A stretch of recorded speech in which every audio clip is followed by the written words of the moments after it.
Hello, everybody. This is Natasha Helfer, and this is Symmetry Live. We haven't been around for a few weeks this summer, so we're glad to be back. And with me today, I've got Michelle Peets from Salt Lake City. I've got Tami Harris, also from the Salt Lake City area, maybe more northern Salt Lake City. And I've got Colette Dalton, also in the Salt Lake City area. Oh gosh, I guess we're all here. Oh no, sorry everybody. I have to get rid of this. Sorry about that. Okay, I have too many things up in my page. Anyway, today we are here to talk to you about the benefits of group therapy and also support groups in general. Because it's something that we're feeling, well, I've always felt passionate about, but I guess I'm feeling a little bit more passionate about these days because we're really making a push here at Symmetry Solutions to offer a lot of different types of groups, because we're really getting bombarded by a lot of people's needs, a lot of people's kind of things that they're facing. Here at Symmetry, we tend to specialize in faith transitions, also in areas of sexuality, as well as just, a lot of other things, just kind of run-of-the-mill depression, anxiety, all the kind of issues, parenting issues, like relationship issues, marital counseling. There's just a lot of things that people are dealing with that can be also addressed through group formats. So we're here to talk a little bit about that. Now, Colette, I think you're the one that needs to go the soonest because you've got a client up at the hour. So do you mind starting us off with maybe some of your thoughts around group? I know that you've had a lot of experience with different types of entities and community resources and groups. So take it away. Yeah, I love groups because I think there's just so much power in realizing you're not alone. One of my main experiences with group was first as a participant in like a lesbian support group as I was starting to deal with my sexuality. And that was just so powerful because I did feel so isolated growing up Mormon and then realizing, wait, I don't fit into this heterosexual mold. And so meeting other women who, most of them also grew up Mormon and dealing with that and being able to relate gave me a lot of power. I then continued that and even was able to facilitate that group for a period of time. And I think there's just such good synergy that comes and so many friendships can be made. A lot of the issues we deal with at Symmetry, like Natasha's saying, the sex therapy, the sexuality, faith transitions, religious trauma, all of these experiences are so isolating. And so to realize that, hey, I'm not the only one. Yeah, I'm not comparing myself to other people's trauma and that sort of thing, but other people get what I'm going through. I think that in and of itself can be so incredibly healing. Yeah, no, I agree. And it's interesting because I just started this religious trauma support group, and several of the people are seeing an individual therapist, either at Symmetry or other entities. And just even, we're only on week 2 and they're already talking about how it is such a good adjunct to their individual work, because just by hearing other people's stories, by, again, not feeling isolated, not feeling like, oh, I'm weird or alone in this problem, which is such a common thing for people to think. And so they're already talking about little breakthroughs that they're having, even though they've been doing individual work. And that's actually a really interesting thing in the research, is that it shows that people oftentimes can get more benefit from group settings than even individual settings. I'm not here to have a fight between individual and group therapy. Because they're both really, really helpful, and they both have their own benefits, to that kind of setting. But I think a lot of times you make progress maybe more quickly and at a lower cost usually too, because that group setting propels you into spaces that maybe alone, it's a little bit more challenging. So Tami and Michelle, you've been, helping me with the faith support groups in person at the Holiday office for faith support. Tell me a little bit. And Tami, you've done several groups now around like post-divorce settings and things like that. So tell me a little bit about your thoughts about what's been helpful, what's exciting about it. I think one of the biggest things that I've noticed just in working in groups, not only here at Symmetry, but just elsewhere during my career, is that you get to practice interpersonal skills. A lot of times you're coming in for individual therapy or for couples counseling, even you're working with people who are very familiar to you. Whereas in group, you may encounter different people every week, or people who are brand new to you. And so um, being able to show up and practice certain topics like we've talked about with resilience in our faith transitions group, where people may be along the spectrum in terms of their transitions. It's a really great opportunity to learn, how do I talk with people who see things differently than I do? And then also, how do I learn how to kind of regulate some of my emotions around difficult things that do come up in group? And so I think that's a huge benefit of coming to group, is just learning how to negotiate differences and learning interpersonal skills. I love that. Yeah, role modeling, sitting in spaces that are maybe a little uncomfortable, which is good practice. We were talking about this in provider meeting today. There's a difference between being like unsafe and uncomfortable. And sometimes it's hard to distinguish between the two, because anytime I'm uncomfortable, I'm starting to feel unsafe. But it is good practice to sit in discomfort, as long as you're not, obviously sitting in spaces where you're going to have a panic attack, or where you actually need to do some self-care. But just practicing, like, where do I feel that in my body, and why is this coming up, and why am I having a hard time sitting here and listening to this person's other perspective, is really good role modeling practice. Yeah. Tami, what comes to mind for you? Yeah, just along those same lines, I think to be able to be in a space, to be able to listen, when you're in a group, oftentimes when you're in one-on-one communication with anybody, or even with therapy or coaching, you're in the space of wanting to be understood, but this also allows you to be able to understand, to sit in a place of listening, of true active listening, that you're not trying to offer advice, you're not trying to fix the situation, but being able to hold space, even without knowing that you're doing so, to hold space for someone else, and then having that group support to hold space for you. So much so, I think, is just, again, about being in a situation of knowing that you're not alone in it. I mean, everybody has their individual stories, but sometimes the root is very much the same. And you can learn so much from other people's experiences, and also be able to see different perspectives. So the discomfort maybe isn't as painful when you can sometimes disassociate from that. And look at it from an outside perspective. Sometimes you can learn in an easier space and having it all be on you too. You can have those aha moments by watching other people's experiences, and be able to internalize and integrate that into your own healing as well. Yeah, I really love that. There's something very symbiotic about offering support to another person while also receiving support, right? So it's kind of like that. We're in that helping each other. Where sometimes in the individual therapy room, it really is just about getting support, getting help. But this is more of you play both roles, and that there's something healing about that. There's also something, again, the research shows that just having to be vulnerable and actually talking about problems, that's a benefit of both individual and group.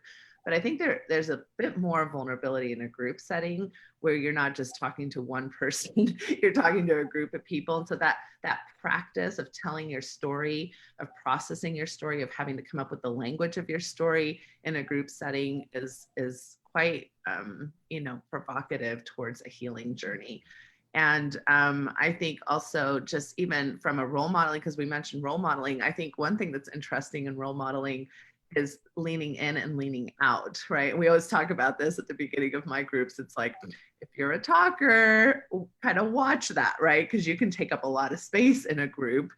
But if you're an introvert, you can be kind of comfortable sitting on the wallflower of that group. And then we don't get to access your wisdom. So I think a well-run group makes room for that, kind of difference in personality or difference in communication styles. And so just role modeling, taking turns with other people's pain, with your own pain, is a healing thing. So all right, before we go into kind of just talking about the kind of groups that we are currently offering, anything else that's coming to mind for any of you in regards to just benefits of? I think the connections, like, you know, AA, I think is so popular because people are able to make connections with people. They have a sponsor. And I don't think you necessarily always should go into a group saying, oh, these are going to be my best friends. But sometimes friendships do develop naturally out of group. And some of my best friends now are people I met through this lesbian support group because they got it. We were able to, you know, we grabbed dinner after group and just became friends. And I believe, Natasha, I heard from one of my clients that I think there's like a Facebook group you've created for the group. And so it's been being able to have connection and support during the week. So yes, you do have an hour and a half during the week of the group itself. But when you're struggling, being able to be like, hey, this came up today. Anyone else? How do you deal with it? And then potentially being able to form longer term friendships besides just the 7-week limited time you have together can be helpful as well. Exactly, right, exactly. And some groups are like, kind of like AA is just kind of like, it's just there. Whoever shows up on any given week. Sometimes you have different people. So that's an interesting dynamic to a support group.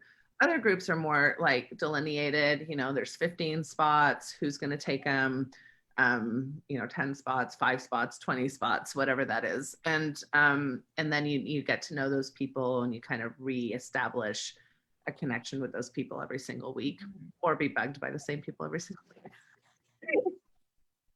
There's that continuity. So yeah, support groups can show up in different ways, and we are providing different types of support groups here at Symmetry. So right now we've got, just to let everybody know, we've got, I'm running a religious trauma group, and there may be other providers who start because the need for that seems to be really high. And that's a 7-week support group kind of / workshop. So there's some educational components to it. And then there's the support part about it. And I just kind of plan to probably do that ongoingly, like maybe take a week or 2 off between groups, but then offer it again. I'm going to be offering a Reclaiming Female Sexuality group.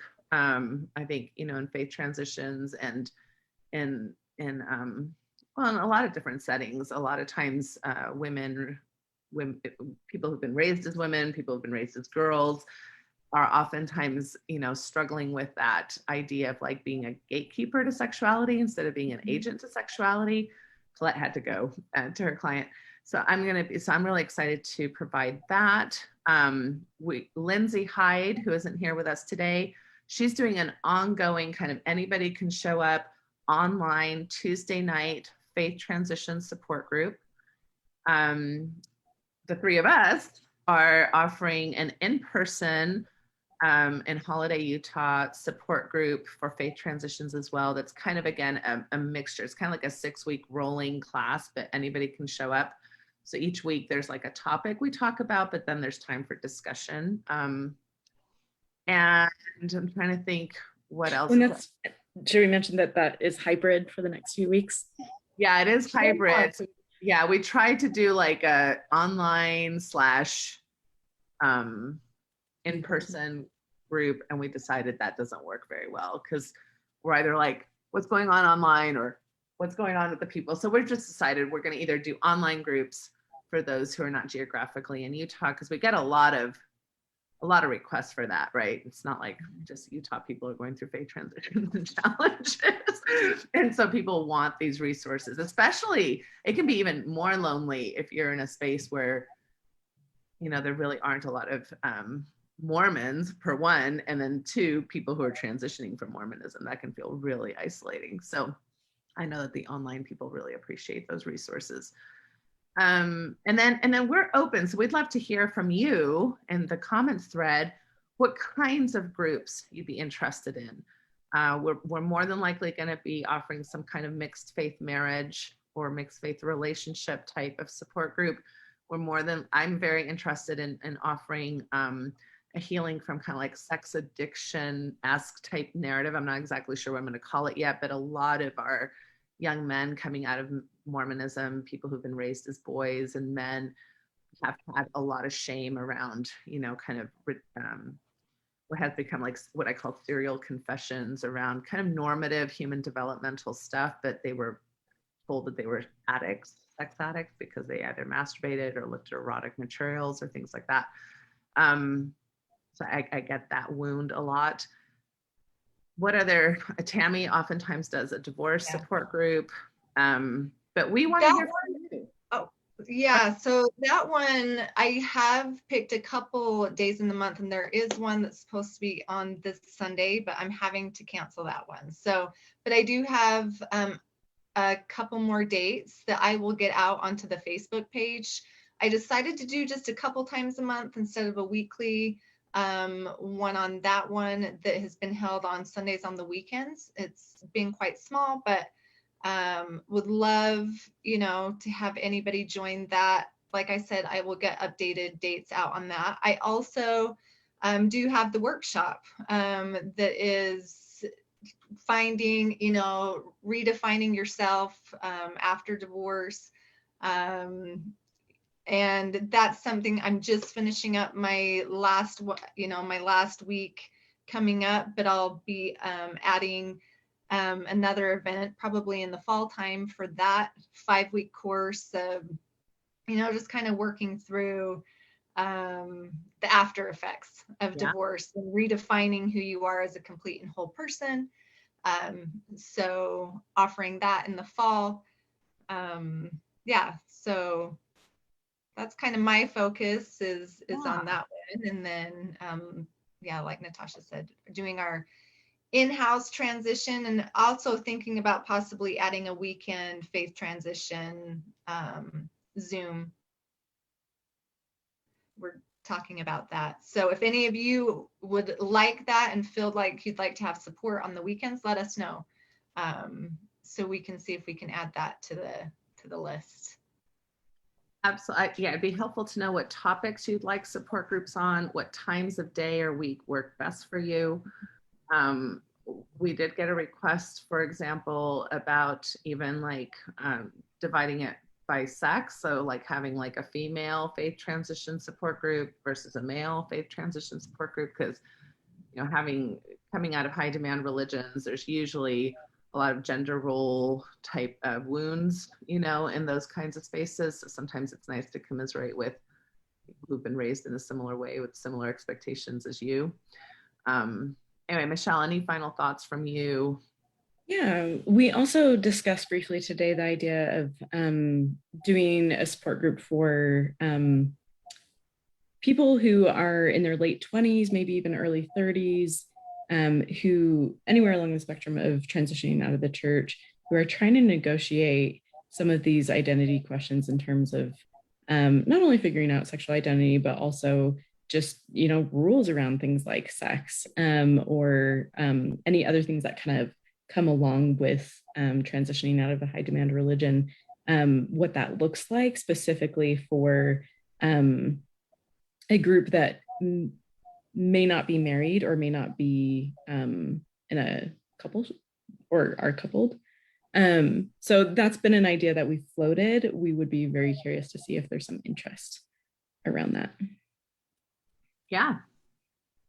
I get a lot of those thoughts too. It's like, well, I'm 25, transitioning from the church. I feel behind my peers who, kind of like already went through a lot of developmental stages that I didn't necessarily, go through because I was being, kind of contained myself within the Mormon framework. So that can be really hard to know, how do I date? How do I manage sexuality?